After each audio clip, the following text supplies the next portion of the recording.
اعوذ باللہ من الشیطان اللعین الرجیم بسم اللہ الرحمن الرحیم الحمد للہ رب العالمین الصلاة والسلام علی اشرف الانبیاء والمرسلین وعلی آلہ الطیبین الطاہرین المعصومین الذین اذہب اللہ عنہم الرجس وطہرہم تطہیرا اللہم صل علی محمد وآل محمد وعجل فرج قائم آل محمد اللہم اخرجنا من الظلمات الوہم واکرمنا بنور الفہم اللہم افتح علینا ابواب رحمتک وانشر علینا خزائن علومک برحمتک یا ارحم الراحمین اللہم صل علی محمد وآل محمد وعجل فرج قائم آل محمد۔ عزیزان محترم، ہماری آپ کے ساتھ گفتگو مرحوم آیت اللہ سید محمد حسین حسینیہ طاہرانی کی گراں قدر کتاب رسالہ لب اللباب میں جاری ہے، اور آج اس سلسلے کے 32ویں درس کے ساتھ میں آپ کی خدمت میں حاضر ہوا ہوں۔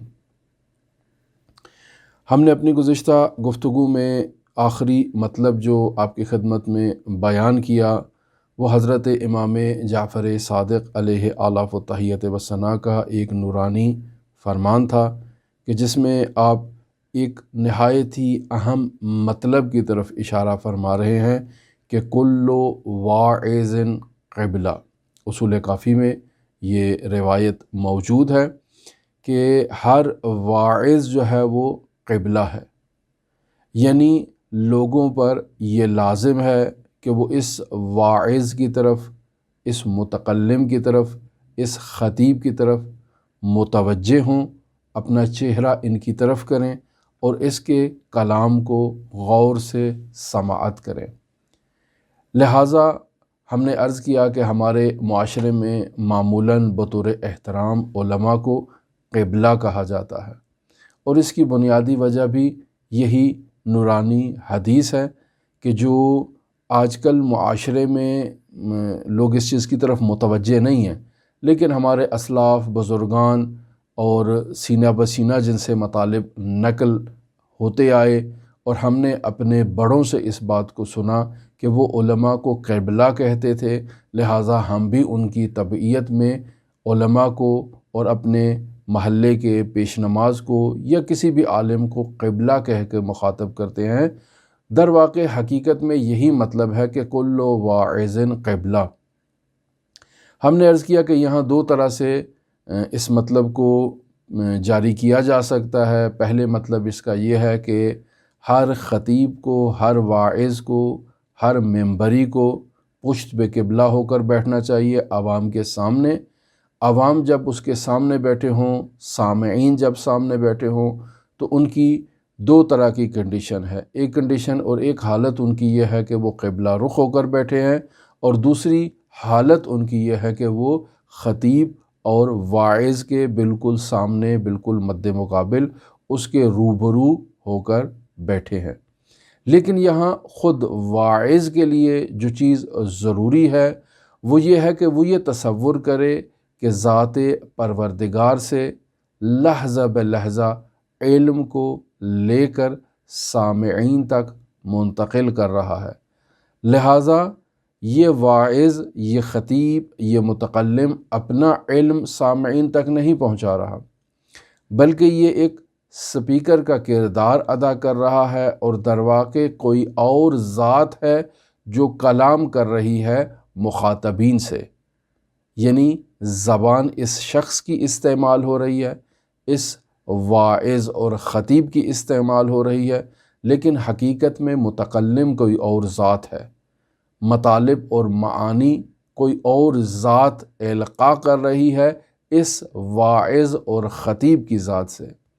لہٰذا ہمارے اسلاف اور بزرگان جب منبر پر جاتے تھے تو ان کی یہ کوشش ہوتی تھی کہ وہ باقاعدہ توسل کر کے حضرات اہل بیت علیہم السلام سے منبر پر جائیں، اور ان ہستیوں سے یہ تقاضا کریں کہ منبر آپ کا منبر ہے، یہ چاہنے والے عقیدت مند آپ کے عشق میں اور آپ کے عقیدت میں آئے ہیں، آپ کے نورانی مطالب اور نورانی معارف کو سننے کے لیے آئے ہیں، مجھے سننے کے لیے نہیں آئے ہیں۔ لہٰذا اے میرے پروردگار اور اے میرے پروردگار کے اسماء حسنہ کی مصداق ہستیوں، میری زبان پر ان الفاظ کو جاری فرمائیے کہ جو ان مخاطبین کی حالات کی بہتری کے لیے مثمر ثمر اور مفید واقع ہوں۔ جو آپ چاہتے ہیں ان سامعین سے کلام کرنا، اس کلام کو اور ان الفاظ کو میری زبان پر جاری کر دیں۔ لہٰذا یہاں اس کلام میں، اس وعظ میں، اس منبر میں اور اس مجلس میں جتنی بھی خوبصورتیاں اور محاسن ہوں گی وہ خداوند متعال اور اس کے اسماء حسنہ کی طرف پلٹ جائیں گی، اور اس واعظ کے کلام میں جتنے بھی عیب ہوں گے وہ اس واعظ کی طرف پلٹیں گے، وہ حضرات اہل بیت علیہم الصلاۃ والسلام یا خداوند متعال تک نہیں پلٹیں گے۔ عین اسی طرح سے کہ جیسے ایک خطیب خطاب کر رہا ہے تو اس کے خطاب کے دوران کبھی لاؤڈ سپیکر خراب ہو جائے، آواز میں خشخش کرنا شروع کر دے یا کوئی اور مشکلات ایجاد کر دے، تو وہ ساری کی ساری گفتگو میں خوبصورتی کس کی طرف پلٹتی ہے؟ متکلم کی طرف، اور سارا عیب کس پہ ڈالتے ہیں؟ یہ سپیکر خراب تھا، مائک خراب تھا، یہ ماحول ٹھیک نہیں تھا، یا اس قسم کی چیزوں کے اوپر۔ عین اسی طرح سے اس کے کلام کے سارے محاسن ان ہستیوں کی طرف پلٹیں گے، اور سارے عیوب جو ہیں وہ اس متکلم ظاہری اور اس اسپیکر کی طرف پلٹیں گے کہ جو اس کلام کو مخاطب کی طرف منتقل کر رہا ہے۔ ہم اسی مطلب سے آج کی گفتگو میں استفادہ کریں گے، آپ اس مطلب کو اپنے ذہن میں نوٹ کر لیں، لیکن یہاں سے آج ہم آپ کی خدمت میں سیر و سلوک کے دوسرے وظیفے کا آغاز کر رہے ہیں۔ یعنی مرحوم آیت اللہ محمد حسین حسینی طہرانی نے پہلا وظیفہ جو ہماری خدمت میں بیان کیا، آپ سالقین اللہ کی خدمت میں، آپ چاہنے والوں کی خدمت میں، وہ مراقبہ تھا کہ انسان 24 گھنٹے اپنی زندگی میں، اپنے افعال میں جو ہے وہ مراقبہ رکھے کہ کوئی فعل حرام اس سے سرزد نہ ہو، کسی واجب کو وہ ترک نہ کرے، اور پھر رات کو بیٹھ کر اپنا محاسبہ کرے۔ لیکن ابھی محاسبہ ہم نے بیان نہیں کیا آیت اللہ طہرانی کی اس گراں قدر کتاب رسالہ لب اللباب سے، لیکن آج جس مطلب کی طرف اشارہ کر رہے ہیں وہ در واقع اسی گزشتہ مطلب سے متعلق ہے کہ جو ہم نے آپ کی خدمت میں عرض کیا کہ سالک اسی مراقبے کی بدولت اپنے نفس کلیہ کو مشاہدہ کرتا ہے، کہ جس کے سلسلے میں ہم نے آپ کی خدمت میں وہ آیت اللہ طہرانی سے باقاعدہ مرحوم سید احمد کربلائی کا واقعہ بیان کیا، اور اس واقعے کو بیان کرنے سے پہلے ہم نے مرحوم احمد کربلائی کے تفصیلی حالات زندگی جو ہم تک پہنچے یا کتابوں میں ہم ابھی تک تلاش کر سکے وہ بیان کیے۔ البتہ مزید بھی جہاں ان کے حالات زندگی میں کوئی واقعہ یا کوئی مطلب بیان ہوگا ہم آپ کی خدمت میں اسے بیان کرتے رہیں گے۔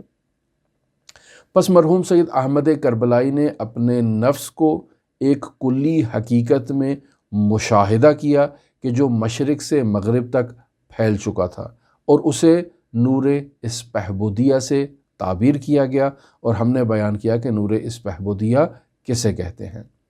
آج جو مطلب مرحوم آیت اللہ طہرانی بیان کرنا چاہ رہے ہیں وہ یہ بیان کرنا چاہتے ہیں کہ سالک کے لیے اس شہود نفس کی کیفیت جو حاصل ہوتی ہے وہ غالباً تلاوت قرآن مجید اور تلاوت کلام پاک سے حاصل ہوتی ہے۔ لہٰذا عرفان اور عرفانیات میں تلاوت کلام الہی کی نہایت ہی اہمیت جو ہے وہ موجود ہے۔ سوال یہ پیدا ہوتا ہے کہ کیوں اس کی اہمیت ہے؟ اس وجہ سے اس کی اہمیت ہے کہ یہ آسمانی خط ہے عوام الناس کے لیے، یعنی ہم لوگوں کے لیے خداوند متعال کا ایک خط ہے۔ قرآن مجید کتاب نور ہے، کتاب ہدایت ہے، کتاب شفا ہے۔ لہٰذا اس قرآن مجید کو اگر ہم دیکھنا چاہیں تو یہ حضرات ائمہ معصومین علیہم الصلاۃ والسلام کا عدل ہے، اور رسول خدا صلی اللہ علیہ وآلہ وسلم کی وہ نورانی حدیث انی تارکن فیکم الثقلین کتاب اللہ و عطرتی اہل بیتی، دو گراں بہا چیزیں رسول خدا ہمارے درمیان ترک کر کے جا رہے ہیں، چھوڑ کے جا رہے ہیں۔ ایک اللہ کی کتاب ہے اور ایک رسول خدا صلی اللہ علیہ وآلہ وسلم کی عطرت۔ ما ان تمسکتم بہما لن تضلوا بعدی ابدا، جب تک تم ان دونوں سے جدا نہیں ہوگے تم گمراہ نہیں ہوگے۔ لہٰذا قرآن کو سمجھنا ہے تو عطرت کی چراغ میں اور عطرت کے سائے میں قرآن مجید کو سمجھنا ہے، اور اگر عطرت کو سمجھنا ہے تو قرآن مجید کی طرف رجوع کرنا ہوگا اور قرآن مجید کا سہارا لینا ہوگا۔ لہٰذا ان دونوں کا ایک دوسرے کے ساتھ ہونا نہایت ضروری ہے فہم مطلب میں اور مدارج عالیہ کو طے کرنے میں۔ اب ایک مومن ہے کہ جس کا ہر روز اس کے وقت کے امام سے رابطہ نہیں ہے، یعنی آج کے اس دور میں اس 22ویں صدی کے ان آغاز کے ایام میں ہم آپ کی خدمت میں موجود ہیں، تو اس 22ویں صدی کے آغاز کے ان ایام میں آپ تمام افراد جو یہ چاہتے ہیں کہ امام زمان اجل اللہ تعالی فرجہ شریف سے رابطہ قائم کریں اور رابطہ برقرار کریں، یا بہت سے لوگ یہ خواہش رکھتے ہیں کہ امام زمان اجل اللہ تعالی فرجہ شریف سے ملاقات کریں، تو ان کے لیے بہترین نسخہ ہے قرآن مجید کو تھام لیں، مضبوطی سے تھام لیں۔ کیوں؟ چونکہ قرآن امام زمان سے جدا نہیں ہے۔ کسی نے مرحوم آیت اللہ بہجت سے سوال کیا کہ ہم امام زمان اجل اللہ تعالی فرجہ شریف سے ملاقات کرنا چاہتے ہیں، حضرت کی زیارت کرنا چاہتے ہیں، کیا کریں؟ تو آیت اللہ بہجت نے اسی نسخے کو بیان فرمایا تھا کہ قرآن عدل امام ہے، ثقلین میں سے ایک ثقل ہے، اور رسول خدا فرما رہے ہیں کہ لن تضلوا بعدی ابدا، تم ہرگز گمراہ نہیں ہوگے میرے بعد اگر تم ان دونوں کے ساتھ تمسک اختیار رکھو، یعنی قرآن اور عطرت کے ساتھ۔ اگر تم نے قرآن کا دامن تھام لیا اور قرآن سے متمسک ہو گئے، قرآن کے ساتھ تم نے لو لگا لی، تو یقین رکھو کہ ایک ثقل قرآن ہے تو دوسری ثقل اس کی امام زمان ہے، اور امام زمان قرآن سے جدا نہیں ہے۔ اگر آپ نے قرآن کو تھام لیا تو یقین رکھو آپ نے امام زمان اجل اللہ تعالی فرجہ شریف کے دامن کو تھام لیا ہے، اور امام زمان اجل اللہ تعالی فرجہ شریف آپ کے ساتھ ہے۔ کیوں؟ چونکہ قرآن آپ کے ساتھ ہے۔ ہم سب کے گھروں میں قرآن مجید موجود ہے، اور ہم قرآن مجید کو وہ اہمیت اور وہ مقام نہیں دیتے اپنی زندگی میں جو ہمیں قرآن مجید کو دینا چاہیے۔ در واقع ہم قرآن مجید کو نظر انداز نہیں کر رہے، بلکہ قرآن مجید کے ساتھ قرآن مجید کے دوسرے عدل، دوسرے ثقلین میں سے دوسرے ثقل حضرات ائمہ معصومین علیہم الصلاۃ والسلام کو نظر انداز کر رہے ہیں، بالخصوص حضرت صاحب العصر والزمان اجل اللہ تعالی فرجہ شریف کو نظر انداز کر رہے ہیں۔ کیوں؟ چونکہ قرآن اور امام زمان ایک دوسرے سے جدا نہیں ہے۔ بہترین فارمولہ، اگر آپ امام زمان سے ملاقات کرنا چاہتے ہیں، امام زمان کی زیارت کرنا چاہتے ہیں، تو قرآن مجید کی زیارت کر لیں، امام زمان کی زیارت کا ثواب آپ کو مل جائے گا۔ کیوں؟ چونکہ یہ عدل امام ہے، ثقل ہے امام زمان اجل اللہ تعالی فرجہ شریف کے ساتھ۔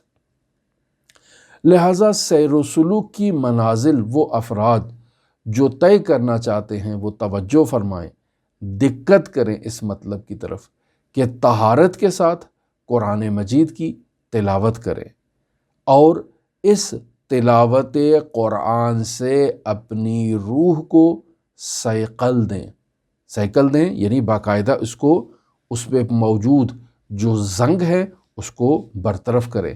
جیسے ہمارے معاشرے میں آپ نے دیکھا ہوگا کہ جب کسی چیز پہ رنگ کرنا ہوتا ہے، کسی دروازے پہ، کسی لکڑی پہ یا کسی چیز پہ بھی، تو اسے باقاعدہ ایک ریک مار کے ذریعے سے اس کو رگڑا جاتا ہے تاکہ اس کو بالکل ہموار کیا جائے. اس پہ اگر کوئی نامساعد قسم کی چیزیں ہیں تو اسے اس کے وجود سے برطرف کیا جائے اور اسے تیار کیا جائے رنگ دینے کے لیے. اور اگر کہیں چھوٹا موٹا کوئی نقصان پایا جاتا ہے تو اس کو جو ہے نا وہ کسی چیز کے ذریعے سے، جسے فارسی میں بتونے کہتے ہیں، کسی مواد کے ذریعے سے اس کے سوراخوں کو پر کیا جاتا ہے. پھر اسے ریک مار کے ذریعے سے بالکل جو ہے نا وہ ہموار کیا جاتا ہے تاکہ اب یہ آمادہ ہو جائے رنگ کرنے کے لیے. تو عزیزان، قرآن مجید کی تلاوت بھی اسی طرح سے ہے. جو افراد حضرت امام زمان اجل اللہ تعالی فرجہ الشریف سے رابطہ قائم کرنا چاہتے ہیں، ملاقات کرنا چاہتے ہیں، زیارت کرنا چاہتے ہیں، مدارج عالیہ طے کرنا چاہتے ہیں، لقاء اللہ کرنا چاہتے ہیں، انسان کامل بننا چاہتے ہیں، تو دوسرا وظیفہ اور نسخہ جو آیت اللہ طہرانی اس گراں قدر کتاب میں بیان فرما رہے ہیں وہ یہی ہے کہ توجہ کے ساتھ، دقت کے ساتھ، طہارت کے ساتھ قبلہ رخ ہو کر قرآن مجید کی باقاعدہ تلاوت کی جائے اور اسی تلاوت کلام الہی کی بدولت اپنی روح کو صیقل دیا جائے، قرآنی دستورات پر دقت کے ساتھ عمل کیا جائے اور قرآن مجید سے انس اختیار کیا جائے. یہ جو ہم قرآن مجید سے انس اختیار کر رہے ہیں، یہ تنہا قرآن سے اگر انس ہو تو کفایت نہیں کرتا.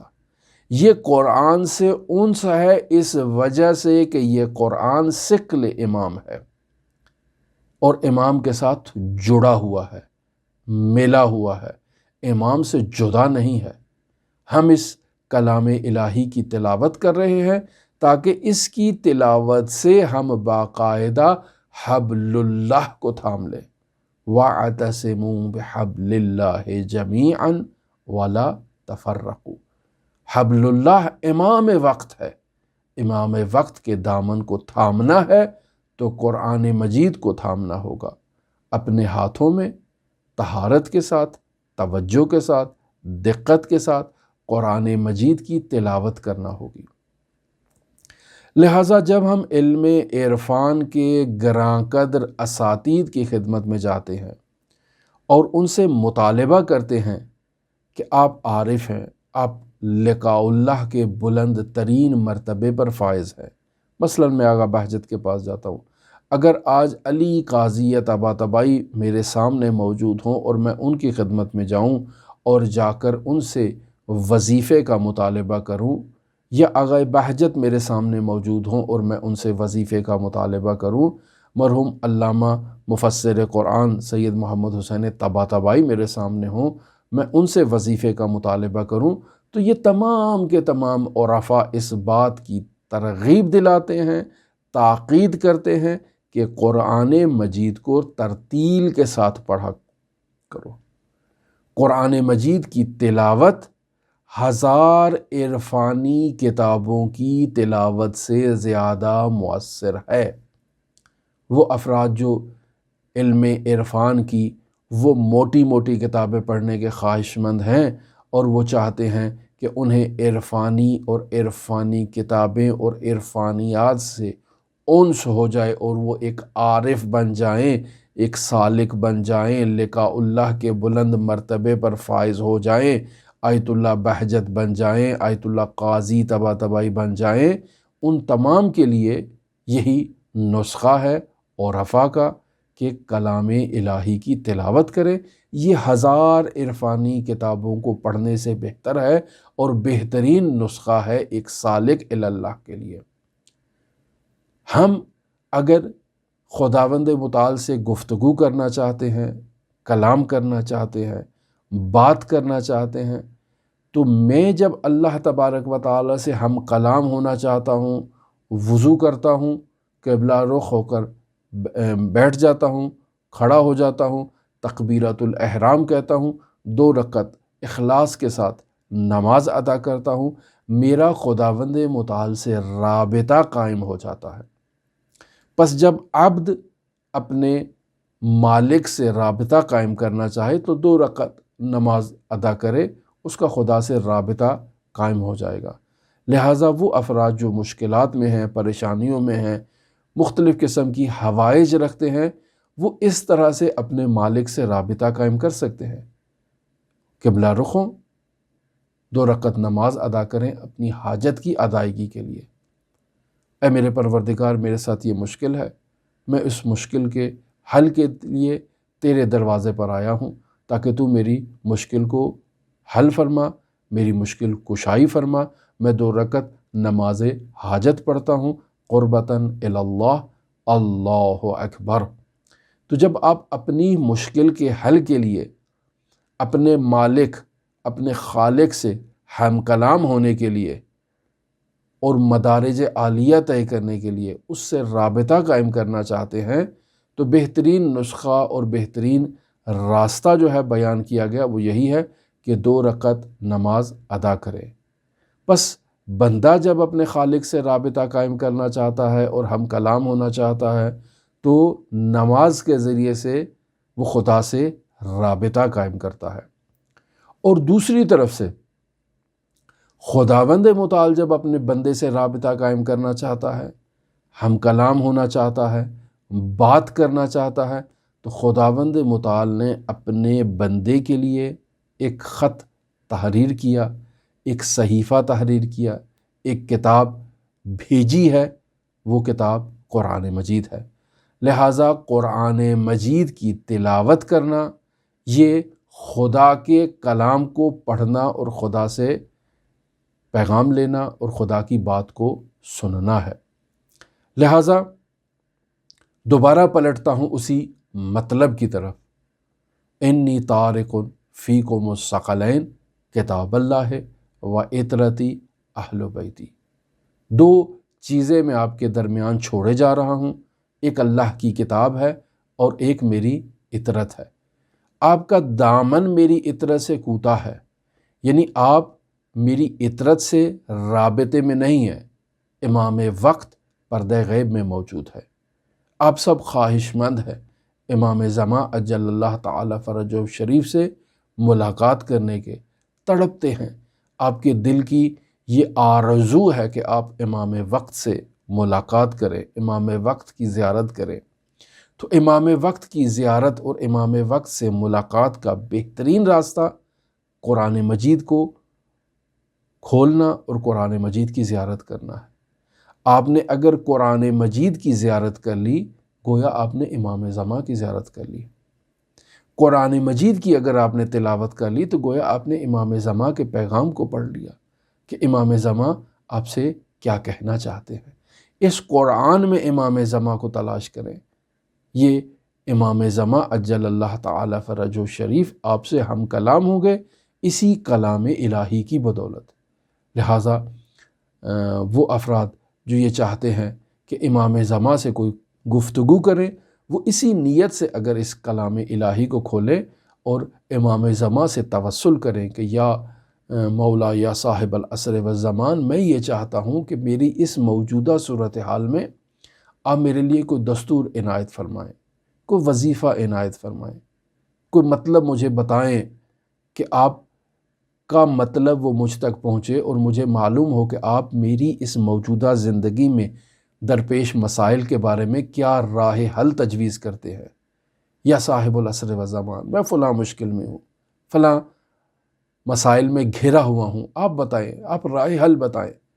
اس نیت کے ساتھ امام زمان سے توسل کریں، قرآن مجید کو کھولیں، دیکھیں کون سی آیات آتی ہیں، یقیناً آپ کی روزمرہ زندگی میں درپیش مسائل سے متعلق امام زمان انہی آیات کو آپ کے سامنے لا کر کھولیں گے۔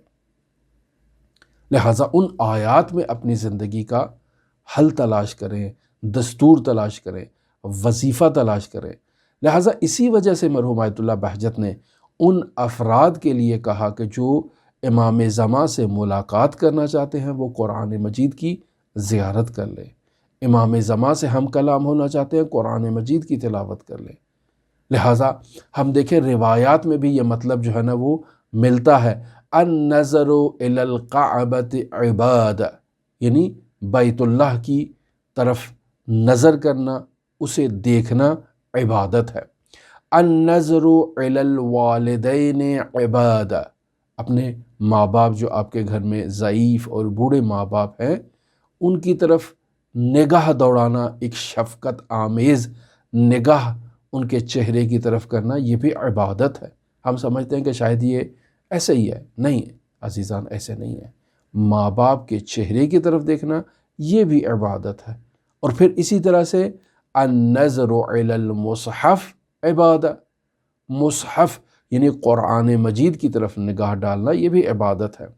یا روایت میں یہ مطلب بیان ہوا ہے کہ النظر فی المصحف من غیر قراءۃ عبادہ، میں تلاوت نہیں کرنا چاہتا ہوں لیکن بغیر تلاوت کے میں قرآن مجید کی طرف دیکھتا ہوں تو یہ میرا دیکھنا تلاوت کے بغیر بھی عبادت ہے۔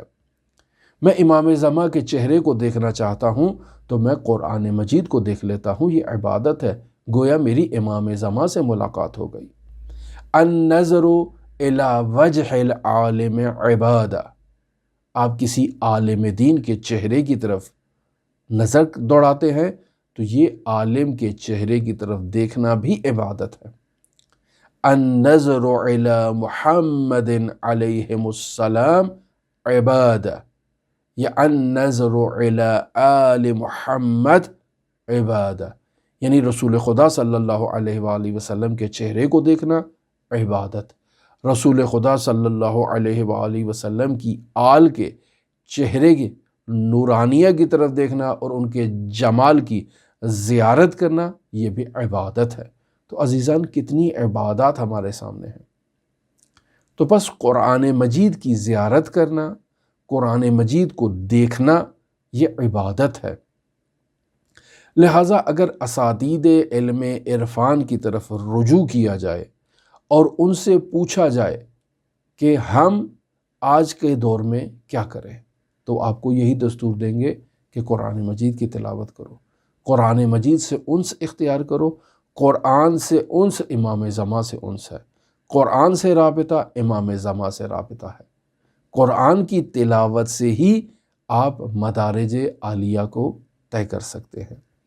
لہٰذا وہ افراد جو پڑھے لکھے نہیں ہیں، ان پڑھ ہیں، جنہیں پڑھنا نہیں آتا ہے، جو قرآن مجید کی تلاوت سے آشنائی نہیں رکھتے ہیں، عربی زبان کو نہیں جانتے ہیں، وہ کیا کریں؟ تو وہ قرآن مجید کو دیکھ تو سکتے ہیں، آنکھوں سے نابینا تو نہیں ہے۔ قرآن مجید کو کھولیں، قرآن مجید کی زیارت کریں۔ یہ قرآن مجید کی زیارت کرنا خود قرآن کی زیارت کرنے کے اعتبار سے بھی عبادت ہے، اور قرآن کی زیارت کرنا امام زمان کی زیارت کے مترادف ہے۔ یہ آیت اللہ بہجت کا نسخہ ہے۔ اب تلاوت نہیں کرنی آتی ہے چونکہ عربی نہیں آتی ہے، اب کیا کروں؟ چھوڑ دوں؟ نہیں، چھوڑ نہیں سکتے ہیں۔ قرآن مجید کو کھولے، باطہارت ہو جائے، قبلہ رخ ہو کر بیٹھ جائے، باطہارت قبلہ رخ ہو کر قرآن مجید کو کھولے، ہر آیت کے اوپر اللہم صلی علی محمد و آل محمد، اللہم صلی علی محمد و آل محمد، اللہم صلی علی محمد و آل محمد۔ اسی طرح سے آیات کے اوپر آپ انگلی پھیرتے جائیں، ایک ایک سطر کے اوپر، اور درود شریف کی تلاوت کرتے جائیں۔ یہ کیا میں اپنی طرف سے کہہ رہا ہوں؟ نہیں عزیزان، ہم اپنی طرف سے بات نہیں کرتے ہیں۔ ایک جگہ مرحوم علی قاضی طباطبائی رحمۃ اللہ علیہ کی زوجہ نے ان سے وظیفے کا مطالبہ کیا، اور زوجہ محترمہ زیادہ تعلیم یافتہ نہیں تھی، تو آغا قاضی رحمۃ اللہ علیہ نے انہیں اسی وظیفے کی طرف ترغیب دلائی۔ اور معمولاً ہمارے عرفاء ایسے افراد کو کہ جو قرآن مجید پڑھنا نہیں جانتے، جنہیں عربی نہیں آتی ہے، ان کو یہی وظیفہ دیتے ہیں کہ تمہیں قرآن پڑھنا تو نہیں آتا ہے، سیکھنے کی بھی اب تم میں صلاحیت اور توان نہیں ہے، بوڑھے ہو چکے ہو۔ ظاہری بات ہے ہمارے معاشرے میں مبتلا بے مسئلہ یہی ہے کہ وہ افراد جو ان پڑھ ہیں، بوڑھے ہیں، اور زندگی کے اب اس سٹیج پر پہنچ چکے ہیں، اور معمولاً ایک آخری سٹیج پر انہیں اپنی عبادات کی تصحیح کا خیال آتا ہے، بیت اللہ کے حج کا انہیں خیال آتا ہے، ایسے میں وہ رجوع کرتے ہیں بھی اب ہمیں قرآن مجید کی تلاوت کریں۔ آپ جتنا مرضی کوشش کر لیں انہیں آپ نہیں سکھا سکتے ہیں۔ ہمارے ساتھ بھی ایک ایسا واقعہ پیش آیا کہ ایک میں سمجھتا ہوں 60-70 سال کا ایک آدمی تھا، ہم کسی جگہ پر تبلیغ کے لیے گئے ہوئے تھے، تو اس نے حج پہ جانا تھا۔ اب حج پہ جانا ہے تو ظاہر ہے وہاں اس نے عبادات کرنی ہے، اعمال حج کو انجام دینا ہے، اور وہ آیا ہے اس کو سورہ الحمد نہیں آتی ہے، سورہ اخلاص نہیں آتی ہے۔ ہم نے کافی ٹائم لگایا اس کے ساتھ، بہت کوشش کی کہ کسی طرح سے اس کو سکھائیں، لیکن نہیں۔ بالاخرہ اس زندگی کے ایک اس سٹیج پر اور عمر کے اس حصے پر جب انسان پہنچ جاتا ہے تو وہ جتنی بھی کوشش کرے یہ کام نہیں انجام دے سکتا، تو ظاہر ہے اس کے لیے مشکل۔ اب ایسا شخص اگر چاہتا ہے امام زمان سے رابطہ قائم کرنا، ایسا چاہتا ہے شخص تلاوت قرآن کرنا، کیا کرے؟ تو قرآن مجید کو کھولے، عرفا بزرگان اسی بات کی ترغیب دلاتے ہیں، قرآن مجید کو کھولے، ایک ایک سطر کے اوپر انگلی پھیرتا جائے اور اللہم صلی علی محمد وآل محمد وعجل فرجہم تلاوت کرتا جائے اس طرح سے۔ درود شریف تو اس کو یاد دلا سکتے ہیں نا، پورے قرآن کو اسی طرح سے ختم کرے۔ اس میں اسے نظر علی المصحف کا ثواب بھی مل جائے گا، اس میں اس کو درود شریف کا ثواب بھی مل جائے گا، اور کم از کم اس کے ہاتھ میں ثقلین میں سے ایک ثقل تو موجود ہے کہ جس سے اس نے رابطہ قائم کیا ہے، اور وہ حضرات اہل بیت علیہ السلام ہیں۔ لہٰذا عرفا یہاں پر نہایت اہم وظیفہ جو بیان کرتے ہیں ان افراد کے لیے جو سیر و سلوک کرنا چاہتے ہیں، وہ تلاوت قرآن مجید ہے، کہ اگر آپ چاہتے ہیں مدارج عالیہ طے کریں، اگر آپ چاہتے ہیں کہ پروردگار کی تجلی ذاتی کے مقام پر پہنچیں اور اس تجلی کو مشاہدہ کریں، تو آپ قرآن مجید کی تلاوت کریں۔ پہلا نقطہ جو بیان کیا جاتا ہے کہ وہ افراد کے جو سیر و سلوک میں بلند ترین مرتبے پر اور مقام پر فائز ہوئے ہیں، دو چیزیں اور دو نسخے ان کے لیے جو ہے نا وہ بیان کیے جاتے ہیں، کہ ہم نے دو حالتوں میں عرفا کو دیکھا ہے کہ وہ فنا فی اللہ تک اور بقا باللہ کے مقام پر پہنچے ہیں۔ دو حالتیں ہیں۔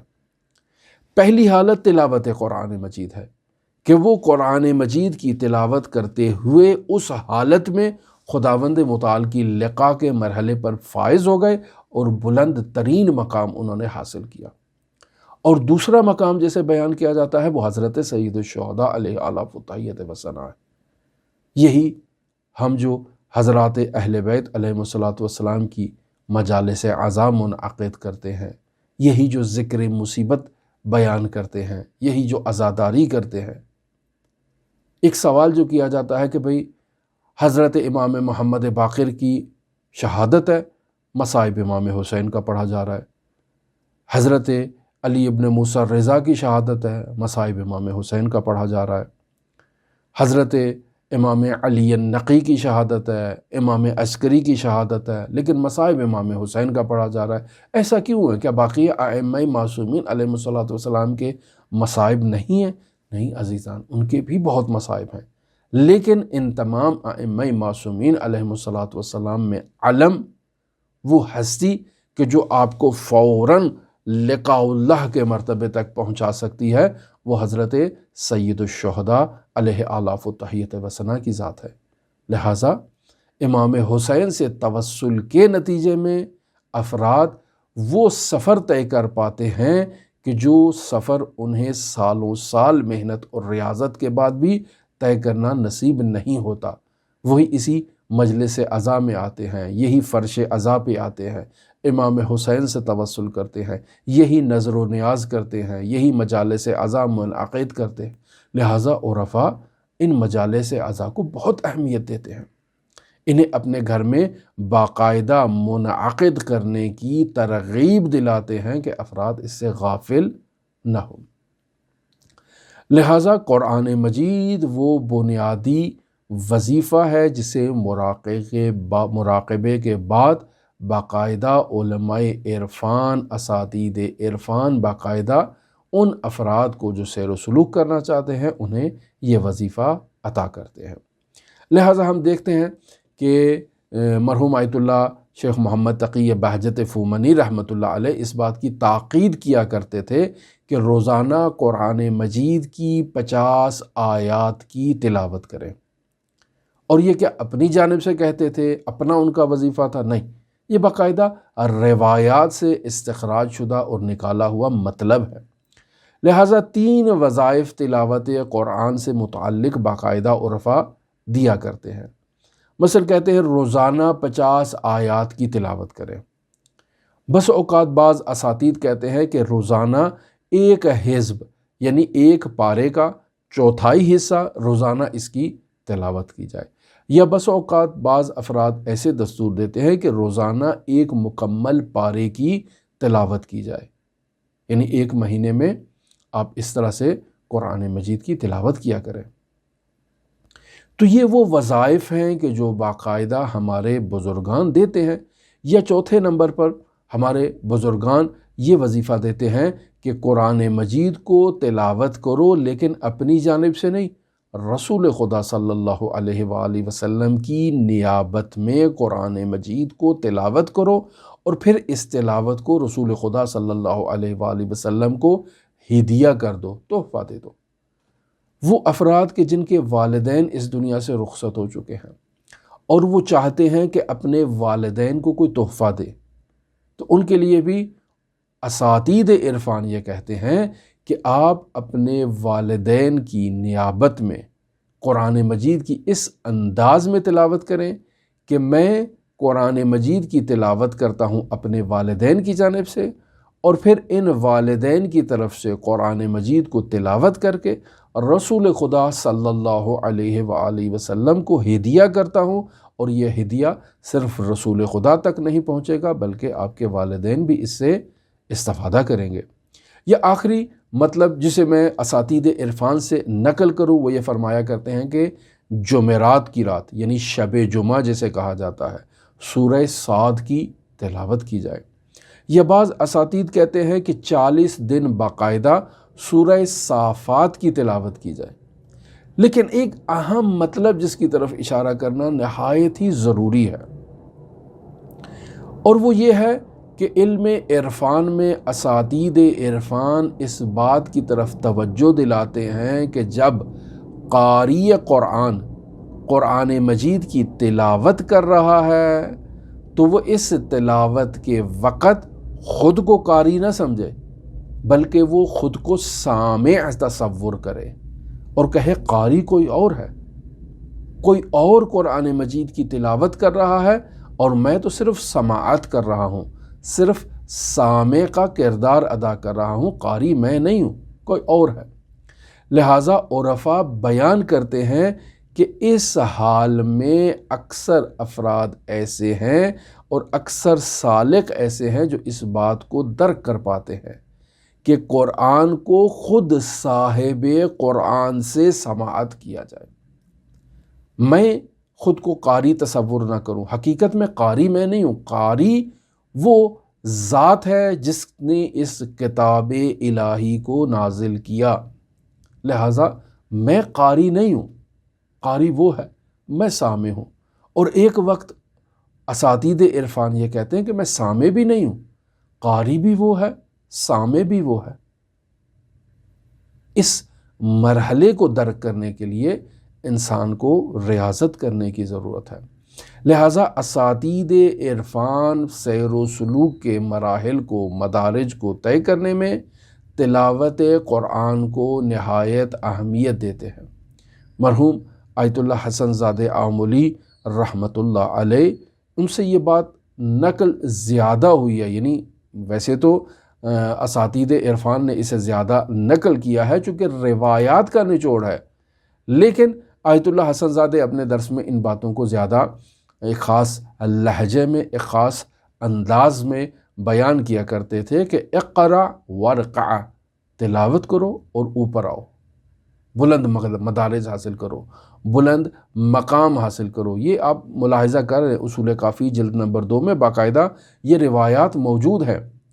اقرا وصعد درجتاً، یعنی تلاوت کرو اور درجہ بدرجہ جو ہے نا وہ اوپر چلتے آؤ، ایسے ہی جیسے ایک سیڑھی ہے، اور سیڑھی کے درجات ہوتے ہیں، اس کے زینے ہوتے ہیں، انسان ایک ایک زینہ طے کر کے اوپر چلتا جاتا ہے۔ تلاوت بھی اسی طرح سے ہے کہ انسان قرآن مجید کی تلاوت کرے اور اسی طرح سے ان زینوں کو ایک دوسرے کے بعد جو ہے وہ طے کرتا جائے اور اوپر چلتا جائے۔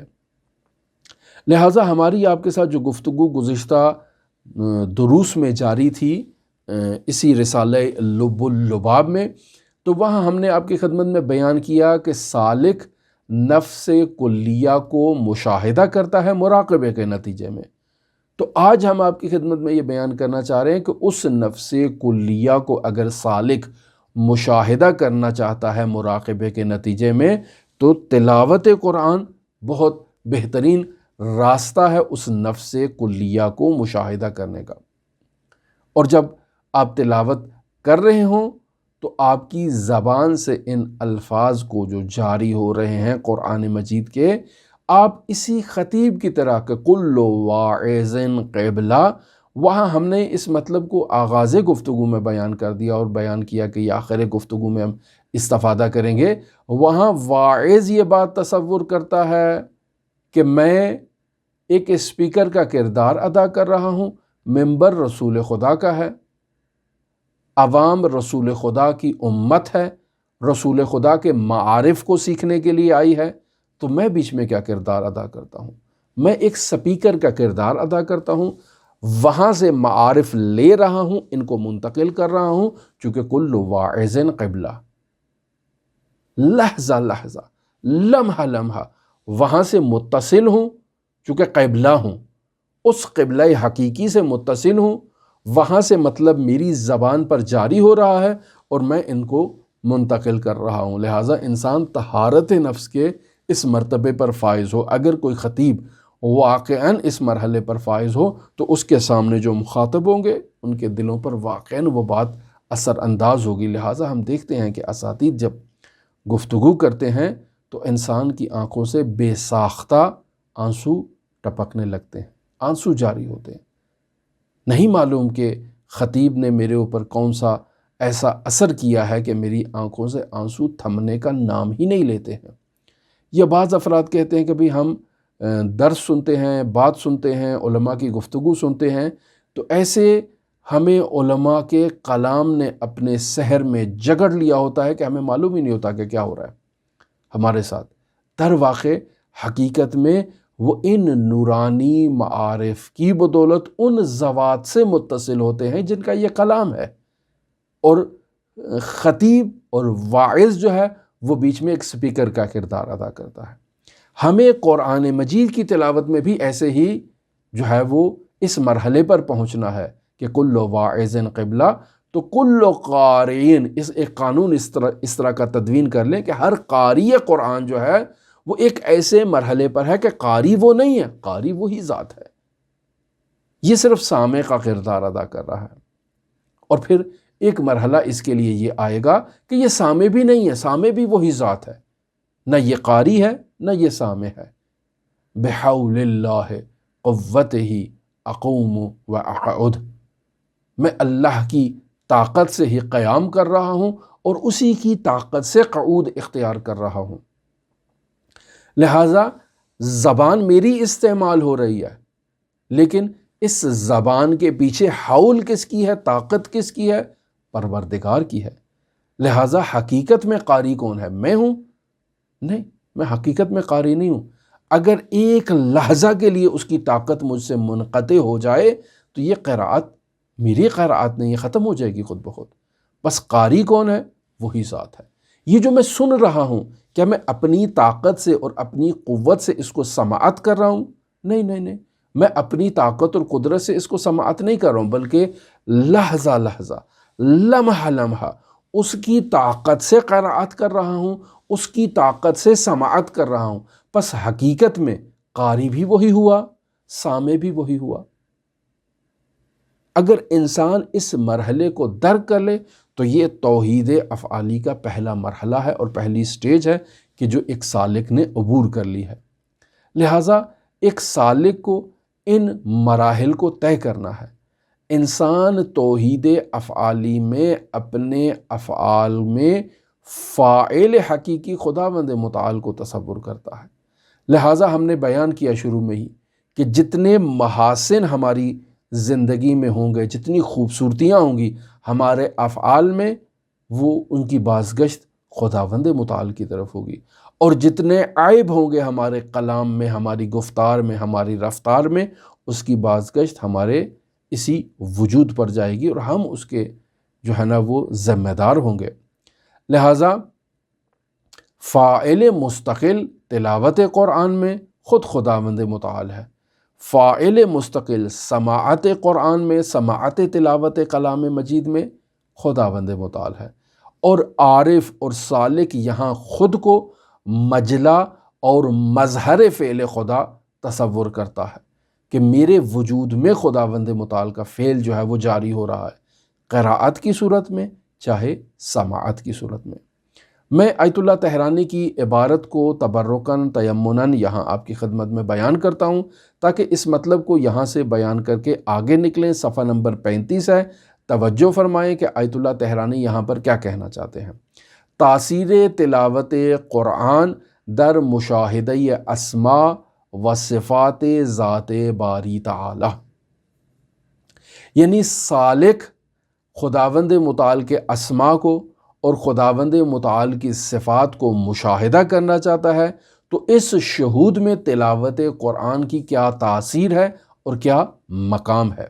وَإِن شہود غالباً در حالت تلاوت قرآن پیدا می شود، یعنی انسان جب تلاوت قرآن کرتا ہے تو تلاوت قرآن میں خداوند متعال کے اسماء و صفات کو مشاہدہ کرتا ہے۔ چہ بسا خوانندہ قرآن در می یابد، یعنی بسا اوقات ایسے ہوتا ہے کہ قاری قرآن قرآن مجید کی تلاوت کر رہا ہے اور اسی تلاوت میں وہ اس بات کو درک کر لیتا ہے کہ خوانندے او نہ بودے، وہ خود تلاوت نہیں کر رہا ہے، کسی دیگر بودے، یعنی کوئی اور ہے جو اس کتاب مقدس کی تلاوت کر رہا ہے، اس کی زبان صرف حرکت میں ہے، الفاظ اس کے منہ سے جاری ہو رہے ہیں، لیکن حقیقت میں قاری کوئی اور ہے۔ وگاہی می شود کے ادراک می کند، گاہی یہ سالک جو ہے وہ اس بات کو درک کر لیتا ہے، اس نتیجے پر پہنچ جاتا ہے کہ مستمع نیز کسی دیگر بودے، یعنی قرآن کو جو سماعت کرنے کا جو کام ہے وہ بھی یہ نہیں کر رہا، کوئی اور ہے کہ جو مستمع ہے اور سماعت کر رہا ہے اور استماع کر رہا ہے۔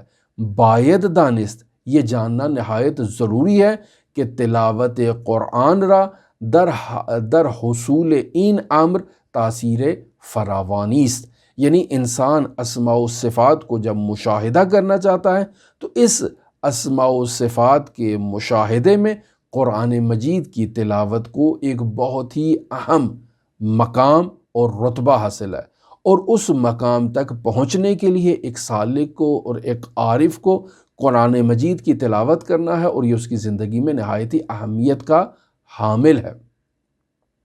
لہٰذا ضروری ہے کہ ایک سالک جب قرآن مجید کی تلاوت کر رہا ہے تو اسے جو ہے وہ باقاعدہ سور عزائم کی بھی تلاوت کرنی چاہیے۔ لہٰذا آیت اللہ طحرانی کہتے ہیں سزاوار است کہ سالق درہین اشتغال بے نماز شب سور عزائم را تلاوت کند۔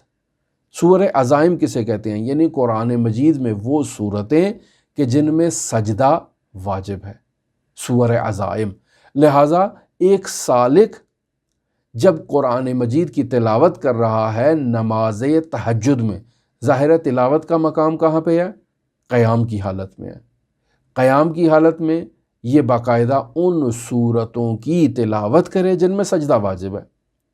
اب کیا نماز کی حالت میں سور عزائم کی تلاوت کی جا سکتی ہے یا نہیں، میں اس کا فقہی حکم بھی آپ کی خدمت میں ابھی بیان کرتا ہوں، لیکن ابھی آپ اصل مطلب کی طرف توجہ کریں فقہی حکم کو سننے سے پہلے، کہ انسان سور عزائم یعنی سورہ سجدہ، سورہ فصلت، سورہ نجم، سورہ علق، ان صورتوں کی نماز تہجد میں قیام کی حالت میں قراءت کرتا ہے، یہ سالک ایسا کرے۔ سوال ایسا کیوں کرے سالک؟ کہتے ہیں چہ از حال قیام ناگہان برائے خدا بسجدے افتادن خالی از لطف نیست۔ آیت اللہ تہرانی کہہ رہے ہیں کہ انسان قیام کی حالت میں ہے۔ سور عزائم کا اس نے آغاز کیا، جب آیے سجدہ آئی تو قیام کی حالت سے وہیں سے خود کو سجدے کے لیے انسان نیچے گرا دے۔ یہ اس حالت میں قیام کی حالت سے باقاعدہ سجدے میں انسان کا آ جانا، یہ خالی از لطف نیست۔ یہاں اب میں آپ کو حکم بیان کرتا ہوں کہ کیا انسان ان صورتوں کو اپنی واجب اور مستحب نمازوں میں ادا کر سکتا ہے، پڑھ سکتا ہے، قراءت کر سکتا ہے یا قراءت نہیں کر سکتا؟ آپ اپنے فقہا کے فتویٰ کی طرف رجوع کریں۔ یہ پہلا قانون ہے۔ جب بھی ہم کوئی بات کہتے ہیں، کوئی مطلب بیان کرتے ہیں، تو اس مطلب کا جو فقہی پہلو ہوتا ہے وہ مقلدین کے لیے یہ لازم ہے کہ وہ اپنے مرجع تقلید کی طرف رجوع کریں اور اس کے فتویٰ پر عمل کریں۔ میں بطور کلی آپ کی خدمت میں بیان کر دیتا ہوں کہ بعض فقہا اس نتیجے پر پہنچے ہیں کہ باقاعدہ ان صورتوں کی یعنی سور عزائم کی قراءت کرنا واجب نمازوں میں حرام ہے اور نماز کے بطلان کا باعث بنتا ہے، یعنی نماز باطل ہے اگر آپ ان صورتوں کو تلاوت کریں گے تو۔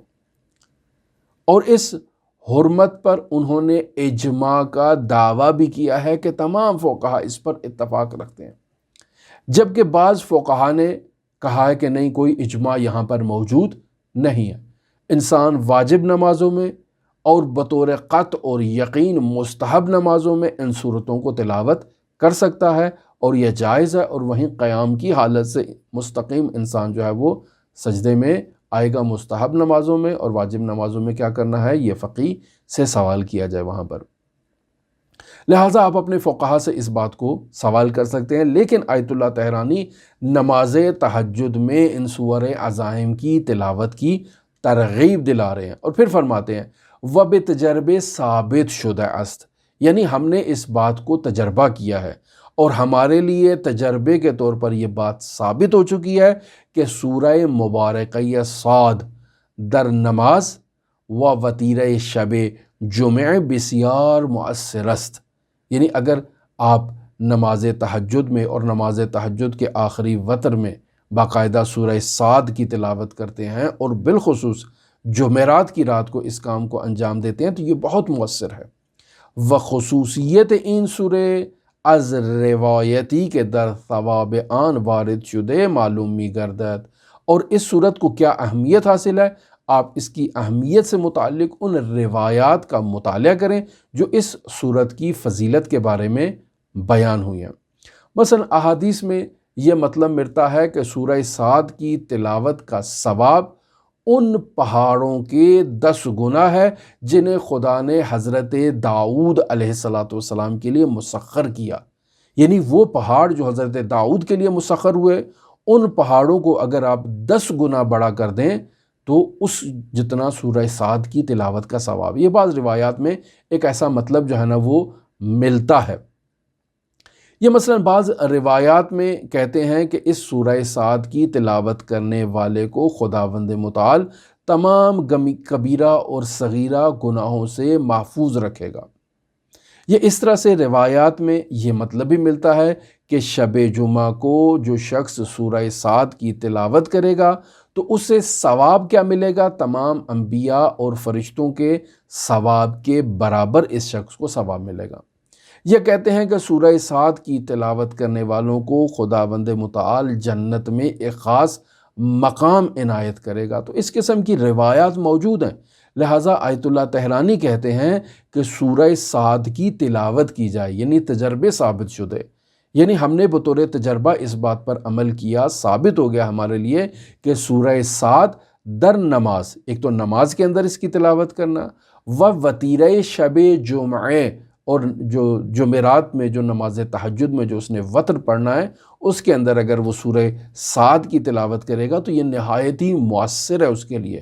وخصوصیت ان سورہ از روایاتی کے در ثواب آن وارد شدہ معلوم می گردد، اس صورت کو کیا اہمیت حاصل ہے، آپ اس سے متعلق جو روایات ہیں کچھ تو ہم نے ان کے مضامین اور ٹائٹل آپ کی خدمت میں بیان کر دیے، ان روایات کو اگر آپ تفصیلی طور پر مطالعہ کریں گے تو اس سورہ صاد کی اہمیت آپ کے لیے واضح ہو جائے گی۔